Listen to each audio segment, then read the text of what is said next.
this class. This is the joint SDG class of 5 professors: Araki Sensei, Chikawa Sensei, Hanabe Sensei, Al-Momen Sensei, and my students' classes.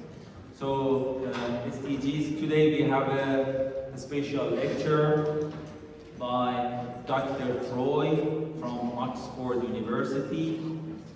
Dr. Troy is a distinguished scholar and from the School of Geography of Oxford University, and he's working on desert studies and on different countries. Today he's going to present a result of the project that he has done and is still going on the relationship between religion and environment, whether becoming religious has impact on environmental protection or not. This is coming from his study in Kenya and Mongolia. It's a very interesting topic, so I would like to invite Dr. Troy for his interesting presentation, please.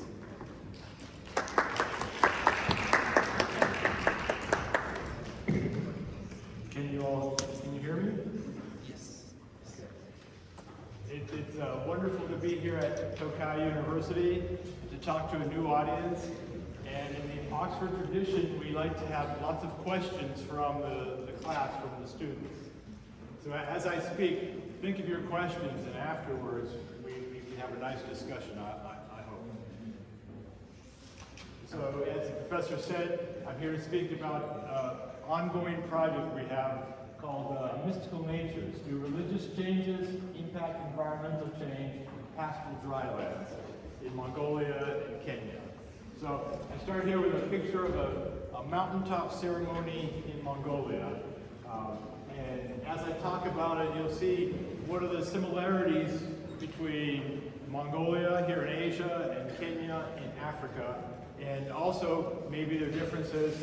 And while we do this, we will think about how it relates to the SDGs. So we can move from a Mongolian image to a Kenyan image. You see similar environments, similar dryland environments, and similar lifestyles of pastoralism, of herding animals that I will talk about. But here, instead of a pile of rocks like in Mongolia, we see a Christian church. So already we know different things are going to be happening in these two societies and these two cultures. So how does this project, how might we think of mystical natures, of religion, and the SDGs, the Sustainable Development Goals? So what we're talking about is how people engage with the environment. Are religious actions sustainable in landscapes, in dryland landscapes? Do practices differ in Asia and Africa, or in this pastoral lifestyle, do people live the same in both continents? And what is the relationship between religion and the land? You know, often we separate the two. Religion's how we think, the land is how we live. But maybe they are related. And how do pastoralists organize their land use? Are they just following animals randomly through the landscape? Or is there some thinking? Is there some belief system, some spirituality behind this? And what does sustainability mean when you're a pastoralist? So much of this work would fit under SDG 15 about life on land. And particularly this section of talking about the cooperation on desertification, dust storms, land degradation, and drought for resilience and disaster reduction. So people that live in the landscape, not in apartment buildings in the city, but in the landscape, have to deal with the environment every day, and that's where their livelihood and their well-being is going to come from. So how can they reduce their impact on the land? And pastoralists are well known around the world for being very efficient. They know how to take a desert, a dryland environment, and make a livelihood out of it. Also, you might not expect this as much, but inequality is a big issue in developing countries these days. How do we develop in a way that brings the rural areas along with the urban areas? And how do herders, people with animals, how do they compete with farmers when there's so many more farmers in the world than livestock raisers? And then what do dry lands, these areas with less moisture, how do they relate to development? And then also we're going to have differences between religions. So just think of that. Are people biased against because of their religion? Or does one religion perhaps have a stronger interaction with the landscape?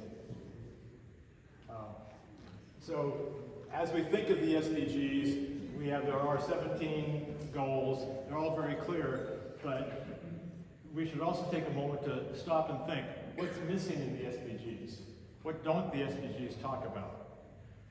What are the things that motivate human behavior? So the SDGs are focused on these outcomes, but what creates the human mindset to interact with the land? Many belief systems, especially in dryland cultures, are very well known for being formed by religion. How we use the land may be a product of how we think of spirit, perhaps a god, or other powers. And does this affect our environmental choices? And so when you read the SDGs, when you think about them, where is religion mentioned? See, I don't find religion mentioned in the SDGs at all, yet around the world we have religion, we have spirituality, we have belief systems that people follow that lead to their actions. So that leads us to ask, what's the role of spirituality in environmental change? So when we're talking about the changing environment, especially in these dry lands, there's the physical side, temperature, precipitation, geography, maybe land cover, how much vegetation there is, what's the quality of the vegetation, is it degradation, is it human caused, is it from mining, is it from development, or is it other things that may be affecting the land like disasters? And then there's the social side where we as humans make decisions. So what do we decide, what do people decide that then affect the landscape? Also, animals, what are we raising? What do we have? Are we moving? Are people settled? And you will see some of these things in the pictures and the discussion coming up. So what affects human decision making? Usually we always talk about economics. What makes money? What costs money? So certainly one reason people make decisions on where they live and how they live is what brings income. Also, it may depend on the territory, the landscape. If you're a desert, you're going to have fewer options than if you're here in Tokai. Laws, what the government says, what you can do, what you can't do, what the policies are. But what we don't talk about often enough is religion. Well, okay, but what is the religion that's affecting the way we interact with the landscape? So here we can jump to Mongolia, not far from here. We go back to the capital. We see the baby Buddha. And so when we think of mystical natures, when I think of Mongolia, the first thing that comes to my mind is going to be the Buddha like this. So what's the role of spirituality in environmental change in this one society? So in religion we see radicalization,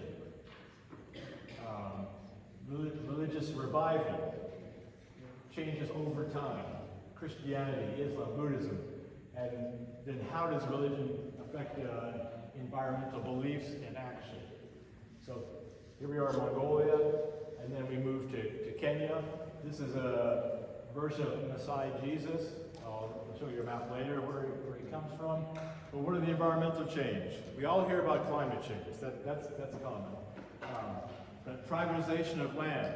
If you're a herder wandering around with your animals and someone puts a fence up, all of a sudden you have less access to resources, to your vegetation.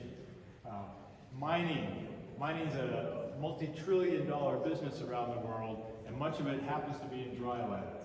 In Kenya and Mongolia, particularly it's copper, gold, mining like that. Infrastructure, roads, cities, farming, but large-scale commercial farming. Who comes to Mongolia? Who comes to China to farm? I mean, to Kenya, it's China, the U.S., large corporations buying the land, so they're changing the land use, and they will have an impact on the quality or the degradation. And then what about biodiversity? Plants, animals, birds, but for that you need water, landscape, vegetation. So think of these things that are all happening at the same time. So here we are jumping to the countryside of Mongolia. In this project, Mystical Natures project, we're looking at, are there connections between environmental changes and religious transformation? What are the connections? What happens if people adopt a new religion? And do religious actors play a role in shaping access to the environment? So this is an interesting point. This collection of rocks is called an ovo. I'll show some more. That comes from Buddhist tradition in the country. This star is from the Soviet Union, the Soviet era, the communist era, when the government told people how to use the land. So just this picture alone tells me different things are happening in the landscape over time. Then a different version would be here in Maasai land in Kenya. So just by looking at the people, how they're dressed, the animals may look the same, but look at the landscape, look at the trees. So we know we're talking about somewhere different, though they are both dry land and desert environments. If you go a little further, this is last October in Kenya. And what you can't see here is the church to the right side. So they built the church, like I showed, and now they're building a place for the church, the pastor, the church workers to live. So if we saw this little building in the back, we would not recognize it as a house. But in Kenya, in that context, this is actually a house. And these men are building a house. It'll take them 1 or 2 days to build the house. It's a frame of wood with mud around the sides, and then it dries and hardens in the sun, and then the people who work at the church will live there. So very many different processes from what we are familiar with. What religions are we studying? Religion itself is a very general term, but what we're looking at is spiritual beliefs that people have. And you may know something about shamanism. This is what we will find traditionally in Mongolia, how the spirit world interacts with the consciousness, people's consciousness, and how it directs their energies into the physical world and the human world. So it's not a religion in the sense we might say about Christianity or Islam or Hinduism, but it's a belief system that affects how they interact with the landscape. Buddhism should be familiar here, following the teachings of the Buddha. And then if we think of Kenya, we can talk about Christianity. And this is based on the teachings of Jesus. Over 2 billion people in the world follow this. And then if that's not complicated enough, then there's a new type called evangelical Christianity. So evangelical Christianity is much younger. It's less than 100 years old. And it's about a personal conversions to the teachings of the Bible. So it comes from the U.S., and it's the idea of being born again. I was born once as a Christian, but now I've had an awakening, and now I'm born again. I'm an evangelical Christian. And what's interesting is it practices what's called the prosperity gospel, which means it's good to get rich. So Jesus wants you to make money. So that's a very different approach. So if you're operating as a money-making herder or farmer, you might act differently than if you're a Christian or one of the others. So as we go through, these are the religions we are talking about. Mongolian case study, very pastoral, it's a vast landscape. Kenya, much more crowded. You see many animals, people, a few trees. but it's a similar lifestyle that we're going to see. And so what I want to do now is just talk about deserts and drylands for a moment. So we see Mongolia in Asia, we see Kenya, but all these areas that are yellow and shades of yellow are drylands, which means little moisture. So Japan's a very water-rich country. You have much precipitation. Many things can grow here, but much of the world is different. 40% of the earth is covered by drylands, over 2 billion people. So it's a much harder struggle to get the land to be productive in such an environment when they're dry.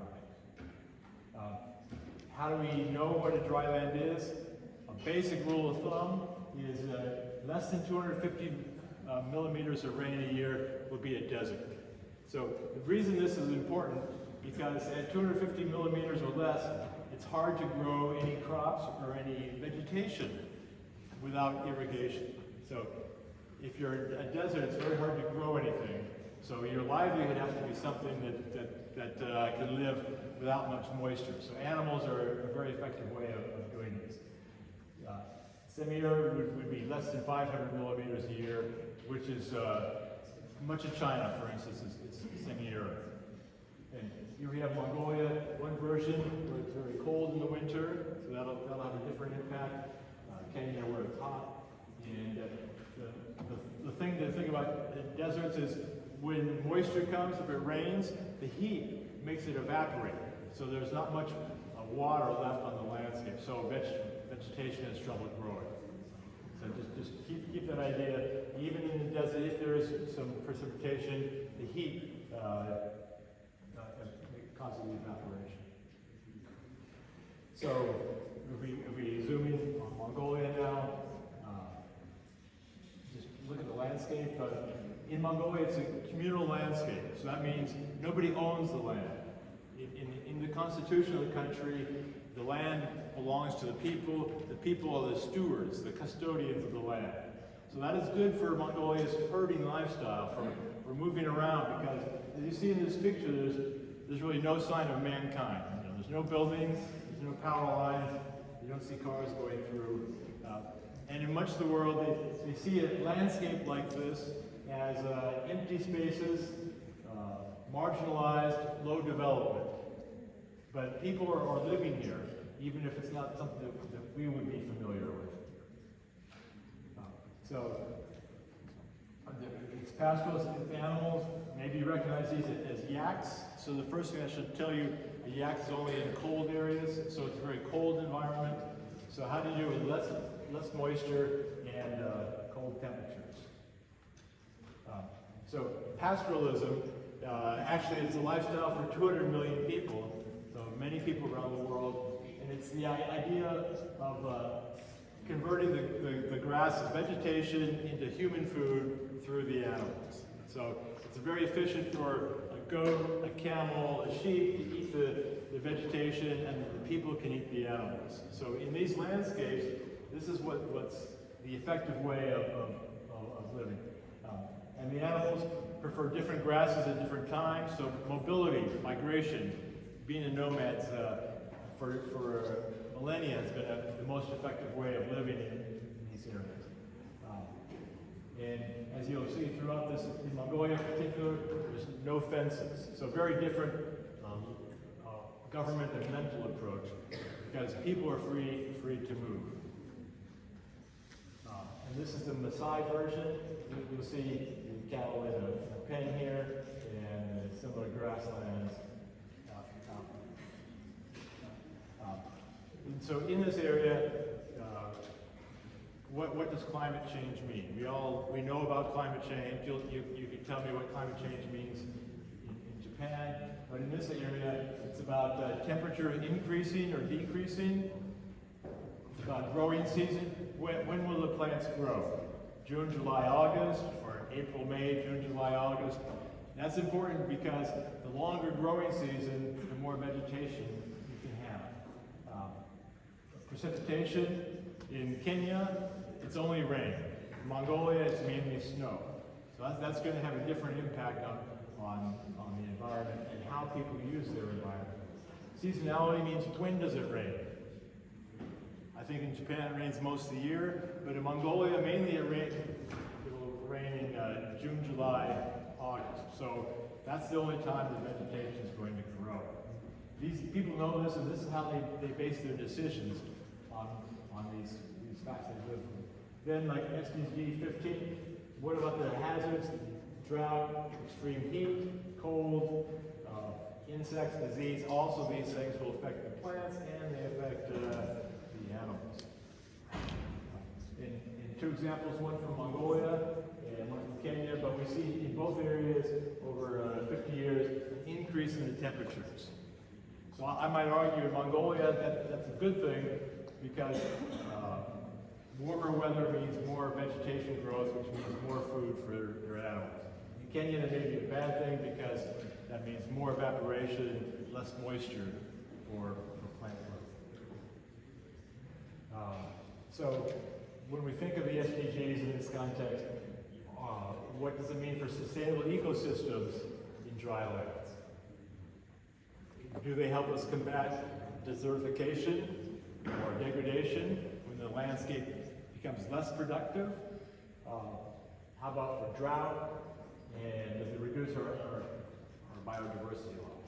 Also, what does it mean for inequality and opportunity for livelihoods in this area? And is there a place for religion in our thinking? So in Mongolia in particular, we see this group of stones. Perhaps there's something like that here, but it's a Buddhist symbol of people paying respects to their own spirituality, their own gods. And in Mongolia particularly, they revere, or they have great faith in the sky, and so Buddhism fits well with their own cosmology, they're thinking of the gods. And these are a bunch of horse heads next to the ovo, and for me it has no meaning, but to Mongolians it means the horse, their favorite animal, after they die they will take the head and leave it out here as a symbol of respect. So what I do learn is that Mongolians have a much different approach to animals and the landscape than my own culture. Here's Mongolia. You can see not that far from Japan. A very large country, surrounded by Russia, China. And if we zoom in, we see the gray areas, the drier deserts, the bigger deserts. But what we see is a country 4 times the size of Japan with only 3 million people. So we have a very different dynamic. Important is that it's a third nomadic herders, it's a democracy, and they will tell you they're a Buddhist country. So we have a unique situation between Russia and China. And this is an average life. This is a man with his horses. You see the infrastructure, there's very little infrastructure. He's just got a pole with a tire in or two from a car, getting water for his animals. And we see, naturally there's 60 million animals for 3 million people. So it's a very different society than what we might imagine. So of course we won't be surprised to see that how they conceive of life is going to be different as well. And it's the place where, if anywhere, pastoralism can continue as a viable lifestyle. And the important thing about pastoralism for Mongolia is that it provides livelihood for people, and what else are they going to do? What are the opportunities in a country like Mongolia? It doesn't have much industry. China has already now a factory, so it's very important in that situation. Here we see this, again, the countryside, we see the capital, parliament. So having a democracy is a very unusual thing in that part of the world, and it enables their lifestyle and their religions to flourish. So now we move closer in on the people. This is their house. It's called a ger.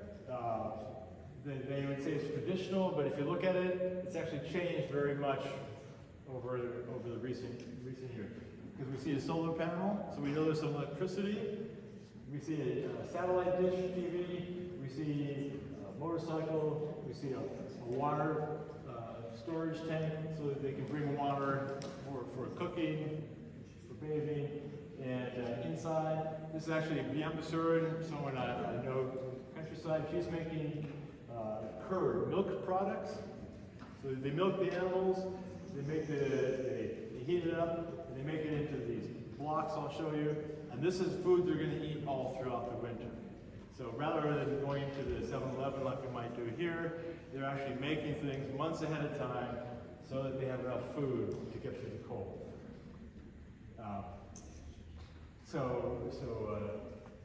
There's some surface water here in the animals.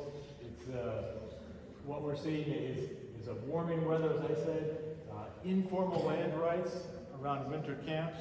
So in these ways, these are small changes that are actually large changes, because if you have an informal winter camp you go to every year, you're beginning to settle down. So you're not just wandering everywhere, but just think, it's a new type of thinking is coming to Mongolia. And with that, they have some extreme winter disasters, great cold. What does this mean for their well-being?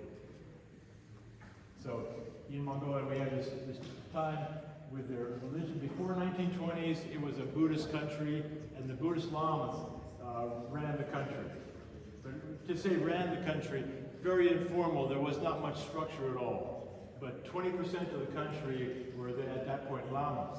So it was just animals and the Buddhist temples. That was the nature of life in Mongolia. Then communists came, the Soviet Union came, and from the 1920s on, the religion was outlawed. So we see a very different time. In the 1990s, it becomes democratic, and then we have religious freedom. And this is the time we can start looking at, was there a revival, or what changes with religion over time? So this used to be one of the largest monasteries in Mongolia. It used to have over 10,000 monks, and most of them were killed by the Soviet Union in the 1930s. So during Stalin's time, from the hundreds of temples, there were only 2 left in Mongolia after that time. So what we have is a society that had religion, then it has no religion, and now we're looking at what happens after, when religion can come back. So what we see is that they're starting to rebuild religion, but instead of a monastery with 10,000 monks, we see just a little building, a sign of Buddhism, but the scale is very different. So we know they were thinking about Buddhism, but it's no longer has the same central part in society. The other, shamanism, different traditions, and surprisingly, it's only mainly in the east part of Mongolia and in the capital. But again, it's giving recognition to spirits beyond the earth. And Mongolia particularly likes the milk ceremony, where they're throwing the milk up to the sky in different directions. So it's very different. Hard to categorize it as a religion in the Western sense, but in Mongolia, it's something that they choose to believe in. So in the countryside are there changes in how religious practice and what the land uses are. So this is also in Mongolia. This is the same, similar to the shamans with the milk ceremony. And what we have here, this is last summer. This is the first harvest of horse milk. So horse milk is the favorite drink. They like to ferment it.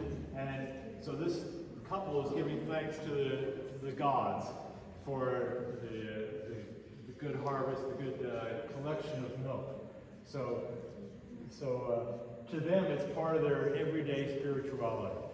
To me, it's quite unusual, but it's a part of their culture. So it's something that they maintain and keep with. And as I mentioned before, here's an oval, but this is very large. So what this can tell us is that, and over time, the symbols continue to have meaning within their culture. So because of this, when people come to the area, they walk around, put a stone, walk around always 3 times in Buddhist, put the stone. So it becomes part of their daily life, whether they describe it to me like that or not. Now, here we have another oboe, but as you'll notice, it's a different shape. So then I asked, why do we have these different types of oboe? And they have different interpretations. So this one, because of the organization of it, it's very, very sculpted round. Shamans may have done this one. So people who follow shamanism will create a different symbol in the countryside. But if we look at them, if we step back, both are observances of spirituality. So the shape may be a little different, but there's the same positive thinking that goes into it for the people. And now, if we come back here, the first slide, these are Buddhists that a family has called out to this hilltop. And this is a hilltop where a century ago, their ancestor was a lama. There used to be a little monastery. So a century ago, a lama, then it disappears, and the family comes back to the same location, brings the monks for a ceremony to make sacred this hilltop. And so it looks like it's totally religious, but what also is happening now in Mongolia is by having this oboe, by having this ceremony, the family may also be claiming the land as their area. So they don't have a title, there's no fence, but the whole area will know that this is one family's hilltop. And so then they claim the pasture beyond, and you see the river. So this is actually very good property, you might say, because it has grass, it has water, and you can have hundreds of animals in an area like that in Mongolia. So our question is this a religious ceremony, or is this a way to claim land? And if we ask the Mongolians directly, they will not answer directly, because that is not how they think about it. They say, we're honoring our ancestors, and perhaps also there's the benefit that we can use this area. So this would be more an informal process of change, and how using a religious ceremony can affect how they can use the land. Again, we see the horse heads.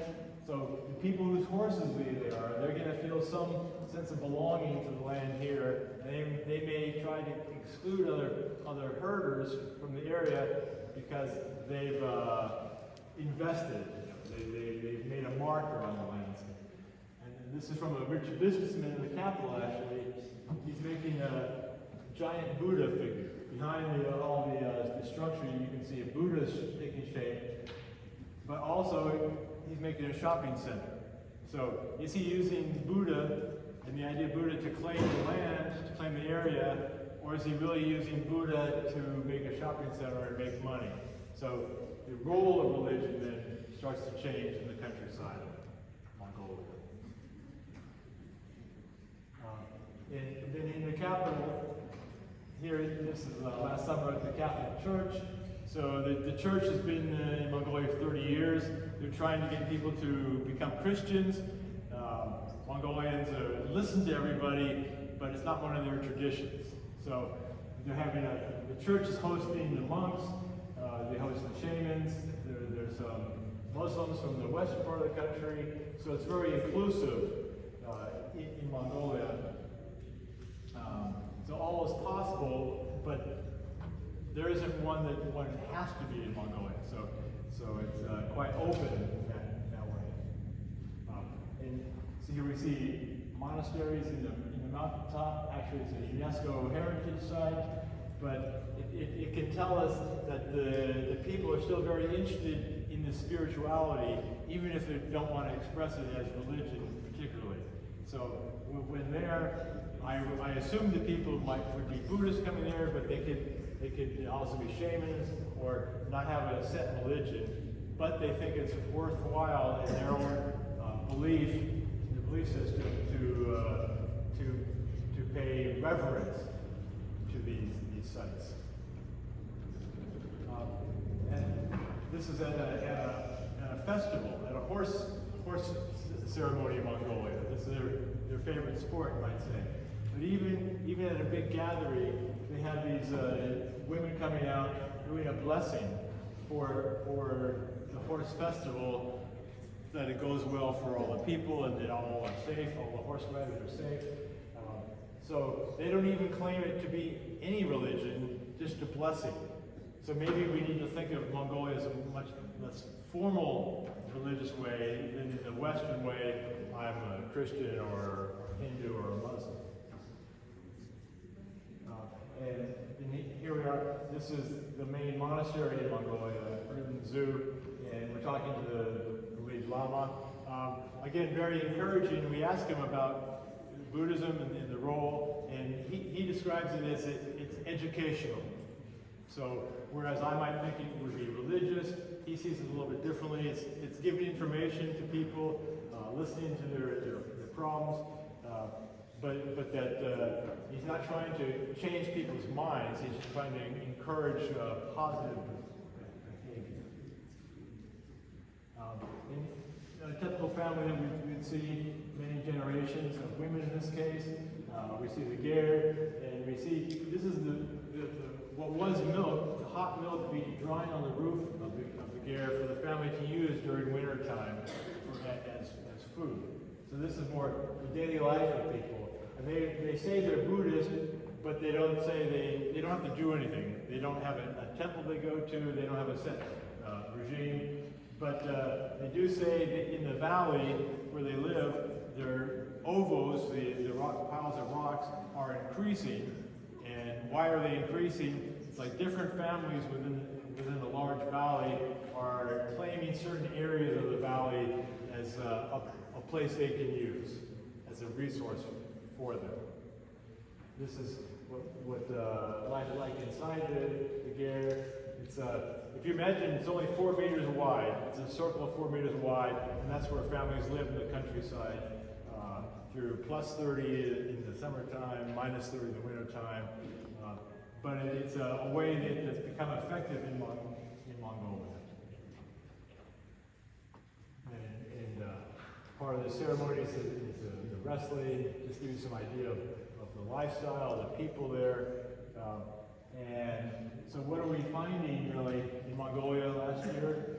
Buddhist temples and environmental education go together. Shamanism also talks about environmental restoration. The ovos and the cleaning of resources. Perhaps it's a way to use religion to demarcate the land. So in a vast landscape where land is public, religion may give you a key, a way to claim some land for yourself. And then the interesting thing was both shamans and Buddhists, when they're praying, when they have a ceremony, they're asking for the same thing. They're asking for rain. It's the number one thing they talk about is asking for rain. So maybe whether you're Buddhist or shaman isn't the important issue. It's the Mongolian shared approach to thinking about the environment. And so in this way, we find the Mongolians to be environmentally quite progressive and positive. They know they need to take care of the environment for their livelihoods, for their animals to be pastoralists. One example, one area where there were some shamans, they talked about how the water is disappearing, and the shaman says we must enclose a small pasture, plant some trees to try and bring back the water. And so they do that, and we can see inside the little fenced area you have much more vegetation, plants, but the thing is, the scale of Mongolia is so grand that this fenced area is maybe the size of the stage, but in such a vast landscape, it alone cannot make a difference. So it's really, there's not a way there's not simple solutions to this. And this is what people talk about, springs are disappearing, and so they talk about not cutting trees, not polluting the water, et cetera, et cetera. So they understand their position, and does their religion fit their environment, or the environment fit religion. That's what we're looking at. So another overall idea, does religion start to be a way to claim land? And you see the weather changing, the environmental factors are changing, and new oboes and shamans are claiming mountains. So this older gentleman sees it as potentially a problem, that new processes are taking over the old processes in Mongolia. And what we have is this interesting scene where we have part of a Buddhist stupa on one side, and then we have a shamanistic ovo on the other side. But they're coexisting in space together. So the real issue of Mongolia appears to be this shared idea of protecting the environment and nature, whatever the religion you may follow. And before leaving Mongolia, if we think about development, Mongolia is the most mining-dependent country in Asia. So mining, of course, is very important, but mining degrades the land, resettles people, blocks pastoralism, and where do we see the SDGs in mining? This is one of the world's largest copper gold mines. It used to be the only spring in the entire southern part of the country, but it's disappeared under the mining. So what they're doing now is using religion, the idea of religion, to fight mining, because what they say as new mines in Mongolia is, this is a spiritual place, this is a holy place, we had an ovo here, or we had a burial ground here, you can't mine here because it's special to us. So this is an ongoing battle that now Mongolia is facing as international investment comes in. They are thinking, can we use religion to claim the land and protect the land? And from the mine to the Chinese border, we have something like this, where you see no animals because animals can't get through the line of trucks, can't get through the trenches. So we see a changing environment, a changing economic situation that leads to new ways of fighting for the land in Mongolia. So they use religion as one of these approaches. Okay, in a different area, we see Maasai land in Kenya, an evangelical church. So as I mentioned, it's not just Christian, but it's evangelical. It's religion is supposed to be the dominant thing in your life, and it really changes people's behavior. And this is what we find even amongst the pastoralists in Kenya. Here we see some people at the market. So Kenya, the red circles, the area we're researching in, Maasai land, they're famous for their outfits. This is where many of the wild animals are, the elephants, the giraffes, the lions, all part of their traditional lifestyle. And for me, it's interesting to go from Europe and to go to Africa and have different versions of Jesus. Should it be a white Jesus for Africa? Should it be a black Jesus for Africa? So already they're taking religion to fit more their perspective of the world, which is understandable.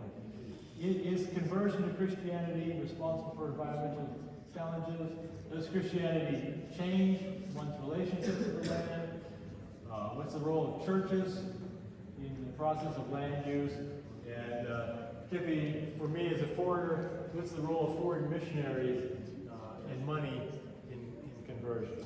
And so what we see really is much of the money for Christianity comes from U.S., Europe, Korea, Australia, other countries. So part of this idea of prosperity gospel, making money through religion, is because the money's coming internationally, kind of like aid, you could say religious aid. So we also carry a Bible in the Maasai language. So this is U.S. funded churches.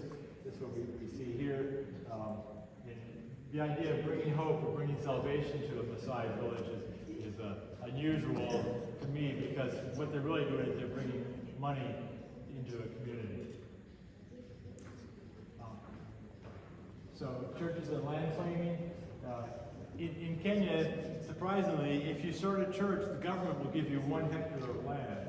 So one of the things that's really changing land use in Kenya is government policy. It's the idea that Christianity is good, you get a hectare of land, then you start building on it, you build a church, or maybe little houses like I showed you earlier.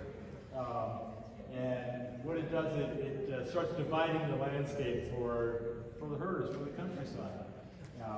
What we see is that it starts changing tradition. Centuries of Maasai tradition and how we use the land and personal relations start changing because the churches have control over certain parts of the land. So it reorganizes land use.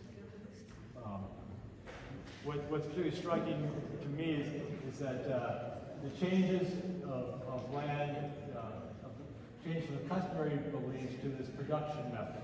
By production method, I mean land now is something that can be, it's a good, it's a product that you can buy, sell, or use to your own end, to your own advantage.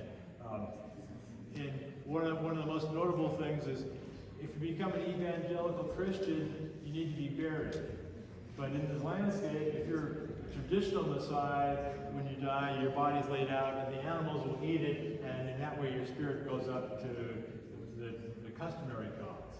But what happens, if now you have a cemetery and the body's there and the cross is put on there, it serves 2 purposes. Okay, it buries the dead person, but in the African thinking, that it pollutes the land. So the dead body is contaminating this whole area. So wherever there's a grave, other people will not come and bring their animals. So what these evangelical Christians think, if somebody dies and buried, we get more land. Because to them, it's their family, and they will use the grasses and the pasture, but other people will not come because it's against their core belief. So these people are using religion to gain something, to gain more landscape for their animals that other people cannot use. So another thing is trees. So as you see in the picture, there are not very many trees in Kenya and Maasai land, but if you have a tree, and you can cut down the tree now if you're evangelical, because then you can make money. You can sell the wood for products, for firewood. So what happens when you're using religion to change your environment? Whether you're burying people or cutting down trees, you're certainly having a great change on the landscape. And not only for yourself, but it affects other people's ability to live in this environment. Then also, you're supposed to increase your livestock, have as many as possible because it makes you money, whether it's good for the environment or not. So, in the Mongolian sense, you have many animals, but you migrate so they get good grasses so they can grow. The other thing in Maasai land is good to have conservation parks for tourist money, but of course that reduces the pasture for your animals. So the thinking isn't about sustaining your environment, it's about how to make money, whether it's gaining land, or cutting trees, or having tours. So the prosperity gospel it's good to make money. Religion is a way to riches. It's a way to something. It's not an end. It's not a spiritual belief like we see in Mongolia. If you're a pastor or a priest, you gain power in your own social structure. With money comes respect. The most positive thing I can see is if you're an evangelical Christian, it's better, more rights for women than in traditional society. So some people join because it has other benefits rather than anything to do with spirit or with the environment. All the ways become not important. And what's particularly interesting is the church takes 10% of the herders' animals in Maasai land now. So it's a very it's a business, and the church really seems like a business to me than a spiritual belief like you would find in Mongolia. So, for instance, they like to have these big feasts, where they kill animals. The traditional way in Maasai culture is that you strangle the animal blood and you drink the blood. That's very customary. But if you're a Christian now, you just cut the throat with a knife. And you don't drink the blood because it's dirty. They used to give prayers to their Enkai, their own local deity, their own local god. But now, of course, it's Christian prayers. They used to have a big feast, drinking, all this, and now that's stopped because it's against the Christian teaching. So what they're doing is taking cultural elements from somewhere else and then imposing them on what their traditional society. So this is the traditional society on the hunt. They still have these hunts. So that's one part of their culture, and the other part becomes then back to the Christian beliefs, the foreign beliefs that they're now absorbing. So what we see really is pastoralism in the Sinai, particularly at a crossroads. Whereas herding is very flexible, you move with your animals. Now religion can actually help settle you and tie you to a church, to a set area that may affect your animals. What we see in Mongolia, the appreciation of pastoral practices and institutions is giving away in Kenya to a religious approach and interpretation of life. And the benefits of pastoralism are one thing, but now we see it's giving way to tourism and conservation because these things make money. So it's not what's good for the environment or the land, but it's good for your personal wealth. And so we see this ongoing contradiction between traditional Maasai culture and Christianity. So where will it lead in the future? I would guess Christianity, because it has money, will probably have ever greater power in Kenya. With religion, it's an important dimension of how people conceive of the land. So in Mongolia, we see they're continuing a traditional, a customary way of living, taking care of the environment, asking for rain, things that will help their own livelihood. Whereas in Africa now, we're seeing religion used to control, to have property, to have money, to change the landscape, cut down trees, etc. So different, very different way of approaching their customary environment. In talking about pastoralists, in 2026 we will have the United Nations International Year of the Pastoralist, which is a nice time to think about it. Here in Japan, UK, like that, where we aren't pastoralists, but we can appreciate that it's a lifestyle for 200 million people, and it's one of the guardians, we might say, of a more customary approach to life that considers the environment and how it can be used in a positive way going on in the future for future generations. And in Mongolia, we also had an academic writing workshop with several Japanese universities also participating. And the idea is to have Mongolians do research rather than always the foreigner. Why should I be researching religion in Mongolia when Mongolians also are very educated and can do this themselves? So we want to really encourage Mongolians, Kenyans, local people as well to do the research and to talk about their own cultures in a way that as an outsider I'll never really understand as well as I do. And finally, just leave you with the gentleman in the countryside, the children, very modern, wearing their Paris Saint-Germain hat, the Chicago Bulls hat, but riding a motorcycle is still a traditional lifestyle that we see in Mongolia shaped by religion, and in Kenya we actually see changed greatly by modern customs and approaches. Thank you.